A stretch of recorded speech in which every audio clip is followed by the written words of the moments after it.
الحمد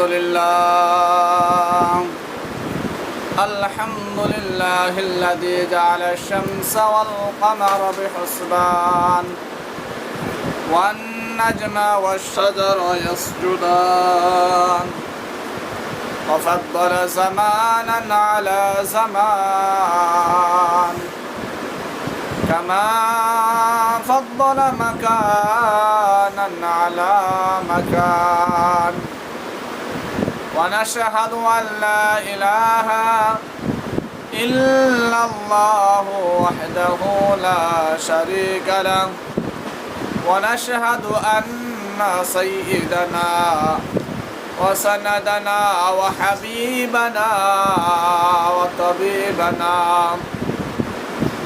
ومولانا محمدا عبده ورسوله أرسل الله تعالى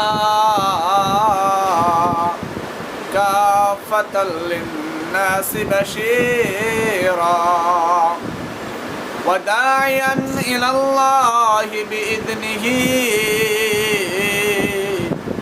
وسراجا وقمرا منيرا جل جلاله وأم نواله تبارك وتعالى في كلامه المجيد وفي فرقانه الحميد أما بعد فأعوذ بالله من الشيطان الرجيم بسم الله الرحمن الرحيم ولكل أمة جعلنا منسكا ليذكروا اسم الله على ما رزقهم من بهيمة الأنعام فإلهكم إله واحد فله أسلموا وبشر المخبتين وقال تعالى في آية أخرى يا أيها الناس على كل أهل بيت في كل عام أضحية قال رسول الله صلى الله عليه وسلم يا أيها الناس على كل أهل بيت في كل عام أضحية أو كما قال عليه الصلاة والسلام صدق الله العلي العظيم وصدق الله رسوله النبي الكريم ونحن على ذلك من الشاهدين والحمد لله رب العالمين الحمد لله আল্লাহ তাআলার দরবারে লাখ কোটি শুকর ও সুজুদ যে আল্লাহ তাআলা আমাদেরকে ভালোবেসে মহব্বত করে পবিত্র জুমার নামাজ আদায় করার জন্য জামে মসজিদে সর্বাগ্রে আসা বসা কিছু কথা বলা এবং শোনার তৌফিক দান করছেন। এই জন্য কালিমাতুর শুকর আদায় করে দিল থেকে জবান খুলে বলে আলহামদুলিল্লাহ। দয়ার নবী মায়ার নবী সেই রুমি জাত সৃষ্টি না হলে বিশ্বভবন সৃষ্টি করা হয়তো না। তার উপর সকলে একবার দরুদ পাঠ করে সকল বলে সাল্লাল্লাহু আলাইহি ওয়াসাল্লাম। সম্মানিত হাজিরিন, অল্প কিছুদিনই হলো যে আমরা পবিত্র ঈদ উল ফিতরের নামাজ পড়লাম। মনে হলো যে গত কয়েকদিন আগে, কিন্তু এই গত কয়েকদিন করতে করতে হিসাব করলে দেখা যায় প্রায় এক মাসের উপর পার হয়ে গেছে। রমজানের রোজার পরে যে একটা ঈদ হয় ঈদ উল ফিতর ঈদ, এই ঈদের পর প্রায় এক মাসেরও বেশি সময় অতিক্রম হয়ে গেছে, প্রায় 1.5 মাসের মতো সময় অতিবাহিত হয়ে গেছে। এই রমজানের ঈদের পরে মুসলমানের আরেকটা ঈদের দিন আছে, সেটা হলো কোরবানির ঈদ। কিসের ঈদ ভাই? কোরবানির ঈদ। এই কোরবানির ঈদটা হয় রমজানের ঈদের 2 মাস 10 দিন পর, 2 মাস 9 দিন পর কোরবানির ঈদ হয়, 10 দিনের দিন কোরবানি ঈদটা অনুষ্ঠিত হয়। আরবি মাসের 10 তারিখ ঈদ হয়। সেই হিসাবে যদি 1.5 মাসের সময় পার হয়ে যায়, আর 1 মাস সময় আমাদের সামনে নাই, হয়তো আর সর্বোচ্চ 22 থেকে 23 দিন সময় বাকি আছে, তারপর আবার কোরবানি ঈদ চলে আসছে। এই কোরবানির ঈদটা সংক্রান্ত বহুত মাসআলা মাসাইল আছে। যারা ধনাঢ্য পরিবার আছে, আল্লাহ যাদেরকে তৌফিক দিবে তারা তো কোরবানি দিবে। তো কোরবানি দেওয়ার ক্ষেত্রে অনেক মাসআলা মাসাইল আছে যেগুলো আমাদের জানা প্রয়োজন আছে না? আল্লাহ পাক চাইলে এক এক জুমায় এক একটা বিষয়ের উপর কিছু আলোচনা করার চেষ্টা করবে ইনশাআল্লাহ। তার ওই ধারাবাহিকতায় আজকের যে আলোচনা বিষয় সেটা হলো এই যে কোরবানি, এটা কি শুধু আমাদের জন্য কোরবানি না, এটা সেই ইব্রাহিম আলাইহিস সালাতু ওয়াস সালাম, ইব্রাহিম আলাইহিস সালাতু ওয়াস সালাম আমাদের যে জাতি পিতা, national father is the Ibrahim আলাইহিস সালাতু ওয়াস সালাম। প্রাসঙ্গিক একটা কথা বলি, আজ দেখা যায় বিভিন্ন জায়গায় লেখা হয় জাতির পিতা, আমরা কেউ কিছু মনে করবো না, এটা বোঝানোর জন্য বলতেছি, লেখা হয় জাতির পিতা শেখ মুজিবুর রহমান। এই কথাটা সম্পূর্ণ ভুল। আল্লাহর কোরআন বলতেছে মিল্লাতা আবিকুম ইব্রাহিম হুয়া সাম্মাকুমুল মুসলিমিন। ও উম্মতে মুহাম্মাদি, তোমাদের জাতির পিতা হলেন ইব্রাহিম আলাইহিস সালাতু ওয়াস সালাম। জাতির পিতা কখনো অন্য কেউ হওয়ার ক্ষমতাও রাখে না, যোগ্যতাও রাখে না। জাতির পিতা কে? হযরত ইব্রাহিম আলাইহিস সালাতু ওয়াস সালাম। বঙ্গবন্ধু শেখ মুজিবুর রহমান এই দেশ স্বাধীন করছে, সে মানুষের জন্য কষ্ট করছে, এটা অন্য আরেক বিষয়, এটা কি অন্য আরেকটা বিষয়, কিন্তু তাকে জাতির পিতা বলা যাবে না। জাতির পিতা ইব্রাহিম আলাইহিস সালাতু ওয়াস সালাম। তো আল্লাহর নবী হযরত ইব্রাহিম আলাইহিস সালাতু ওয়াস সালাম,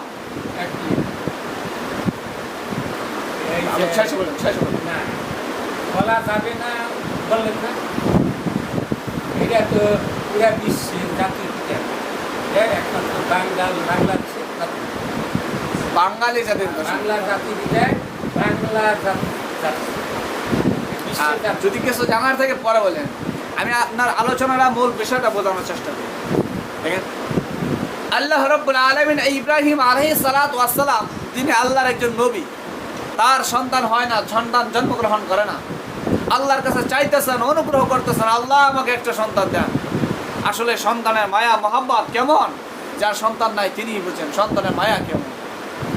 কত মানুষের সন্তান নাই, সন্তানের জন্য পৃথিবীর এই প্রান্ত থেকে প্রান্তে কান্নাকাটি করতেছে, দৌড়াইতেছে, কত চিকিৎসা করতেছে, আল্লাহ আমাকে একটা সন্তান দেন।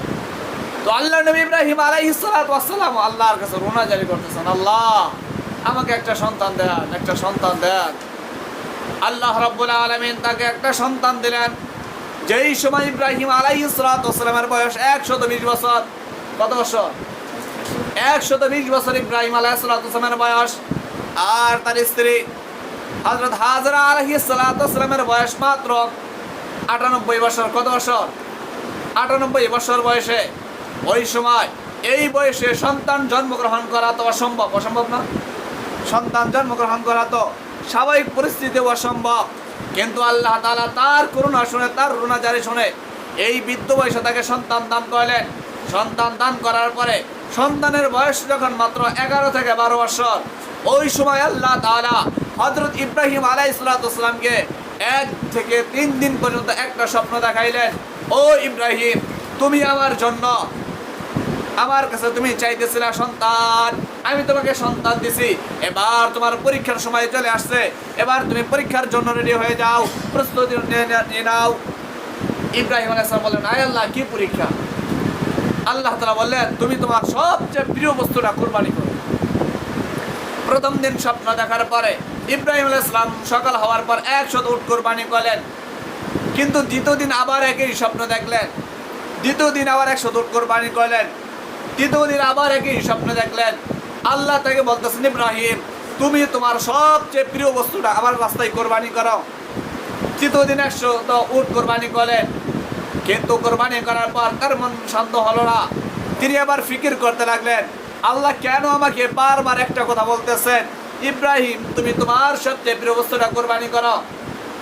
এবার ইব্রাহিম আলাইহিস সালাম ফিকির করলেন, দুনিয়ার মধ্যে সবচেয়ে আমার প্রিয় বস্তুটা হলো আমার সন্তান। কে? সন্তান। এই সন্তান আসছে কখন? যখন তার বয়স 120 বছর আর তার স্ত্রীর বয়স 98 বছর। এই বয়সে সন্তান চাইতে চাইতে আল্লাহ একটা সন্তান দিয়েছেন। তারপর আল্লাহ তাআলা বলতেছেন তুমি তোমার সবচেয়ে প্রিয় বস্তুটা কোরবানি করো। সেই প্রিয় বস্তুটা কি? সন্তান। আল্লাহর নবী ইব্রাহিম আলাইহিস সালাম তার সন্তানকে কোরবানি করার জন্য তিনি প্রস্তুতি নেয়া ওই সাফা মারওয়ার পাহাড়ের দিকে চলতে লাগলেন। এবার সাফা মারওয়া পাহাড়ের দিকে যাওয়ার আগে বিশ্ব শয়তান যে আছে, শয়তান মানুষের চেয়ে দুশ্মন হলো শয়তান। এই শয়তান হাজেরা আলাইহিস সালাম অর্থাৎ ইসমাইলের মা তার কাছে এসে বলতেছে, ও ইসমাইলের মা, তুমি কি জানো তোমার সন্তানকে ইব্রাহিম আলাইহিস সালাম কোথায় নিয়ে যাইতেছে? কয় কোথায় নিয়ে যাইতেছে? কয় তোমার সন্তানকে সে তো জব করবে, জব। কয় মানে কি? কয় আল্লাহ তাআলা আদেশ করছে সবচেয়ে প্রিয় বস্তু কুরবানি করার জন্য, আর এই জন্যই কুরবানি করার জন্য, জবাহ করার জন্য তোমার সন্তানকে নিয়ে যাইতেছে। এই কথা শোনার পর হাজেরা আলাইহিস সালাম বললেন, ও ইবলিস, তুমি কি এই কথা সত্য করে বলো? সত্য? এটা কি সত্য যে আল্লাহ আদেশ করছে? হ্যাঁ, আল্লাহ আদেশ করছে। ভাই আল্লাহ যদি আদেশ কইরা থাকে, যদি আদেশ কইরা থাকে তাহলে আমার কোনো আপত্তি নাই। কি নাই? আমার কোনো। ইবলিস আইছিল যে সন্তানের মায়া মোহাব্বত মায়ের মনে ঢুকাবে যেন কোরবানিটা না দিতে পারে, কিন্তু মা উত্তর দিল কি, যদি আল্লাহ আদেশ কইরা থাকে আমার কোনো আপত্তি নাই। এবার আল্লাহ তাআলা ও ইসমাইল আলাইহিস সালামকে নিয়ে তিনি মক্কাতে চলে আসলেন। মক্কাতে চলে আসার পর সব কিছু প্রস্তুত হয়ে গেছে। সন্তান তার বাবাকে ডাকতে বলতেছে, বাবা আপনি আমার চক্ষু দুটা বেঁধে নেন। কয় কেন? কয় আপনি তো আমাকে সহজে পান নাই, দীর্ঘ 120 বছর আল্লাহর কাছে রোনাজারি করার ফলে আল্লাহ আপনাকে আমাকে দান করছেন। এখন আপনি যদি জবেহ করার সময় আমার চোখের দিকে তাকান, আর চোখের দিকে তাকাইয়া আমার প্রতি যদি আপনার মায়া হয়ে যায়, মহব্বত লাগে, তাহলে আপনি কোরবানি করতে পারবেন না, আর আল্লাহর হুকুম পালন করতে পারবেন না। অতএব আপনি আমার চোখ দুটা বেঁধে নেন। বাঁধলে কি হবে?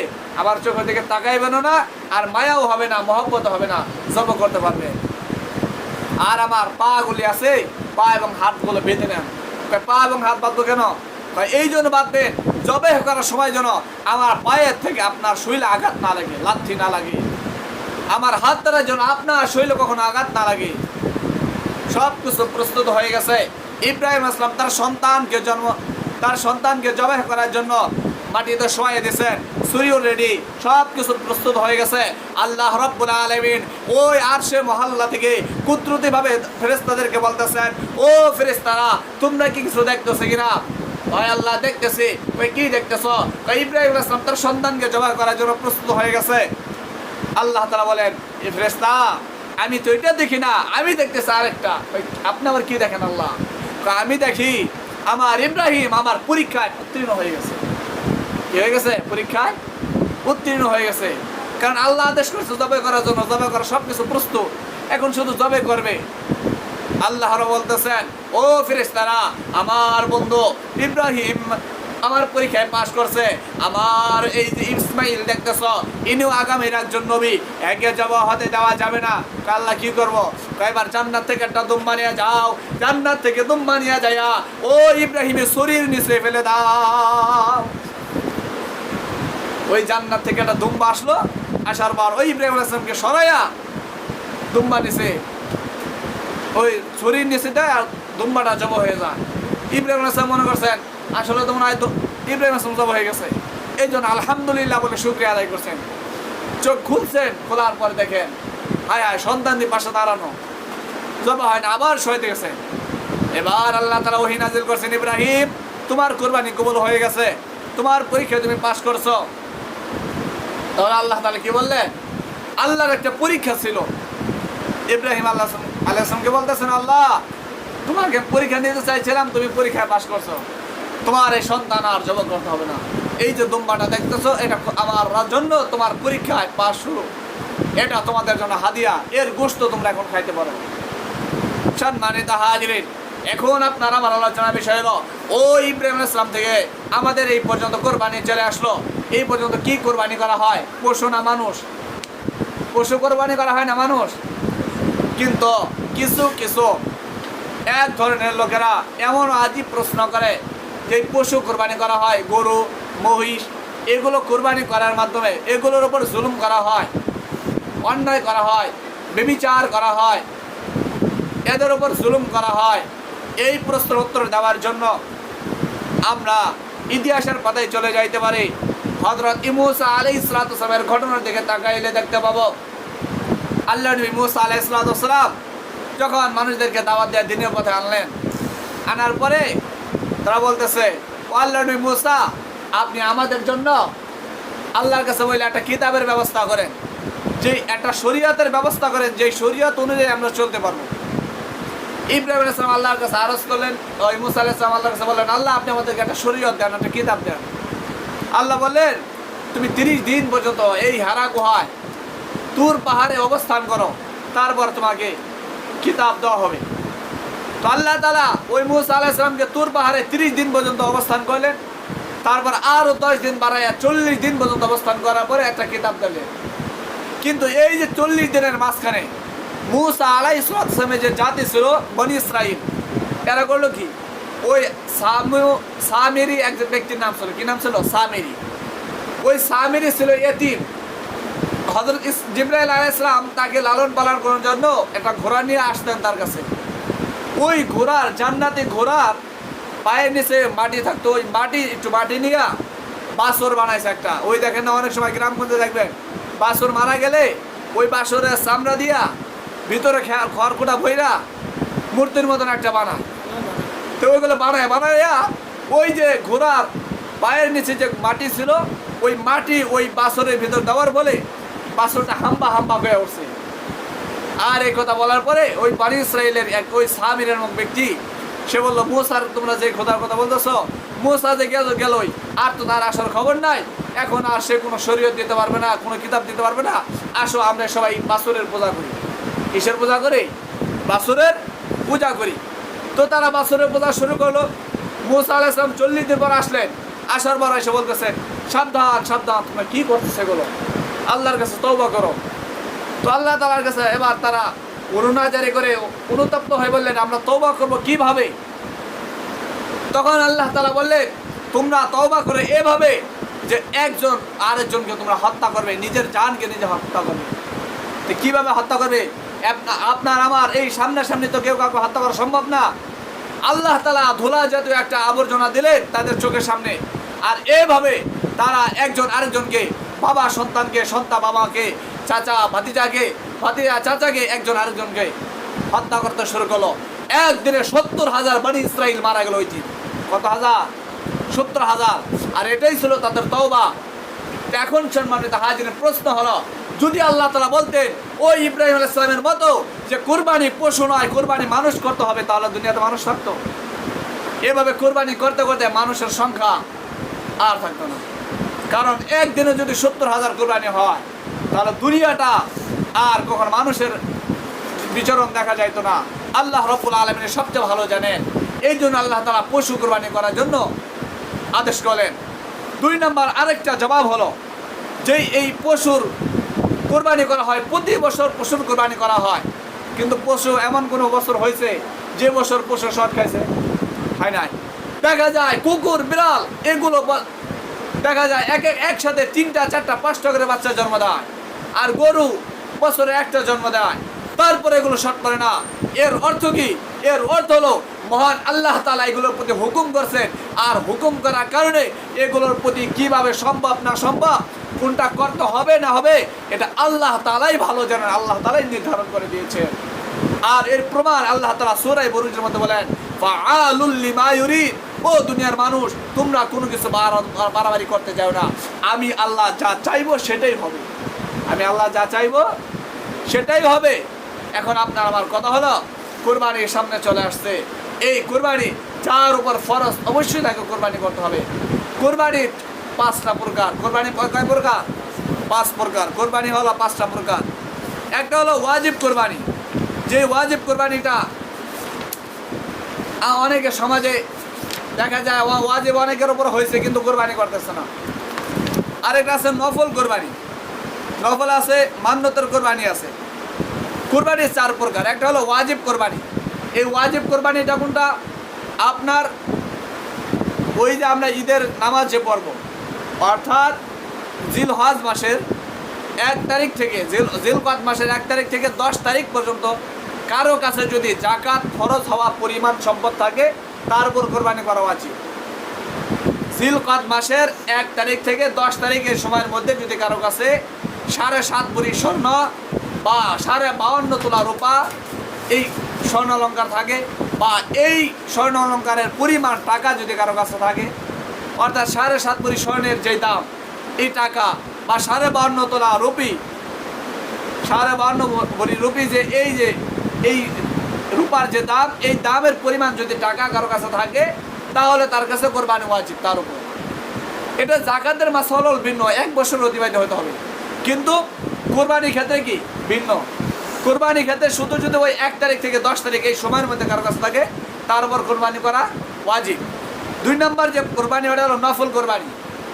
নফল কোরবানি এটা ফরজ ওয়াজিব হওয়া দরকার নাই, সে চাইলে কোরবানি করতে পারে।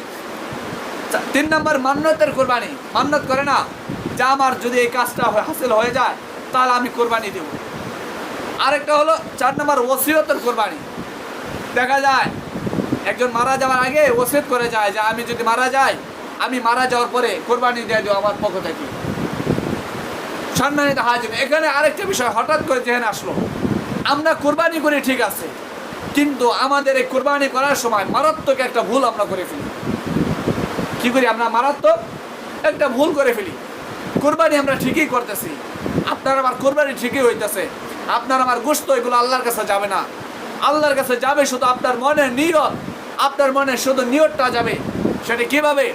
আমরা কোরবানি যখন করি, পশু যখন জব করে, আমরা সবাই অনেকেই বলি যে অমুকের নামে, অমুকের নামে। না, অমুকের নামে না, নাম শুধু আল্লাহর। নাম কার? আল্লাহর। অমুকের পক্ষ থেকে, কার থেকে? একটু ব্যতিক্রম, শব্দটা শুধু একটু ব্যতিক্রম। আপনি 7 জনের পক্ষ থেকে কোরবানি দিলেন, 7 জনের পক্ষ থেকে বা 3 জনের পক্ষ থেকে, একটা গরু সর্বোচ্চ 7 জনের পক্ষ থেকে কোরবানি দেওয়া যায়। কোরবানি হবে শুধু আল্লাহর নামে আর বান্দার পক্ষ থেকে। কার পক্ষ থেকে? বান্দার পক্ষ থেকে। যদি আমরা নিয়ত করি আমাদের কোনো ক্ষতি হবে? কোনো ক্ষতি হবে? কোনো ক্ষতি হবে না। আপনার গোশত, আপনার রক্ত সব কিছু আপনার কাছে থাকবে। আপনার এই নিয়তটা যদি সহি হয়ে যায়, বিনিময়ে আপনি আল্লাহ তাআলার কাছে অসংখ্য অগণিত সওয়াবের ভাগীদার হবেন। আল্লাহ তাআলা আমাদেরকে এই আলোচনা থেকে ভালো ভালো কথাগুলো বুঝে আমল করার তৌফিক দান করেন। আমিন।